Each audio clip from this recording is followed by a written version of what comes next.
मनुष्य की कीमत। लोहे की दुकान में अपने पिता के साथ काम कर रहे एक बालक ने अचानक ही अपने पिता से पूछा कि पिताजी, इस दुनिया में मनुष्य की क्या कीमत होती है। पिताजी एक छोटे से बच्चे से ऐसा गंभीर सवाल सुनकर दंग रह गए। फिर उसके पिताजी बोले, बेटा, एक मनुष्य की कीमत आंकना बहुत मुश्किल है, वो तो अनमोल है। बालक, क्या सभी उतनी कीमती और महत्वपूर्ण हैं? पिताजी बोले, हाँ बेटा। बालक कुछ समझा नहीं। उसने फिर सवाल किया, तो फिर इस दुनिया में कोई गरीब तो कोई अमीर क्यों? किसी की कम रिस्पेक्ट तो किसी की ज़्यादा क्यों होती है? सवाल सुनकर पिताजी कुछ देर तक शांत रहे और फिर बालक से स्टोर रूम में पड़ा एक लोहे का रॉड लाने को कहा कि इसकी कीमत क्या होगी। बालक बोला, 200 रुपये। पिताजी बोले, अगर मैं इसके बहुत से छोटे छोटे कील बना दूं तो इसकी क्या कीमत हो जाएगी?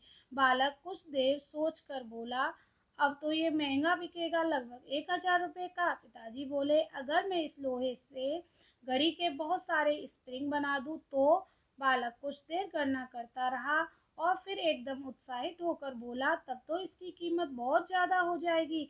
फिर पिताजी उसे समझाते हुए बोले, ठीक इसी तरह मनुष्य की कीमत इसमें नहीं है कि अभी वो क्या है, बल्कि इसमें है कि वो अपने आप में क्या बन सकता है। बालक अपने पिता की बात को समझ चुका था। फ्रेंड्स, अक्सर हम अपने सही कीमत आंकने में गलती कर देते हैं। हम अपनी प्रेजेंट स्टेटस को देखकर अपने आप को वैल्यूलेस समझने लगते हैं, लेकिन हमें हमेशा एक अतः शक्ति होती है। हमारा जीवन हमेशा संभावनाओं से भरा होता है। हमारे जीवन में कई बार स्थितियाँ अच्छी नहीं होती हैं, पर इससे हमारी वैल्यू कम नहीं होती। मनुष्य के रूप में हमारा जन्म इस दुनिया में हुआ है, इसका मतलब है कि हम बहुत स्पेशल और इम्पोर्टेंट हैं।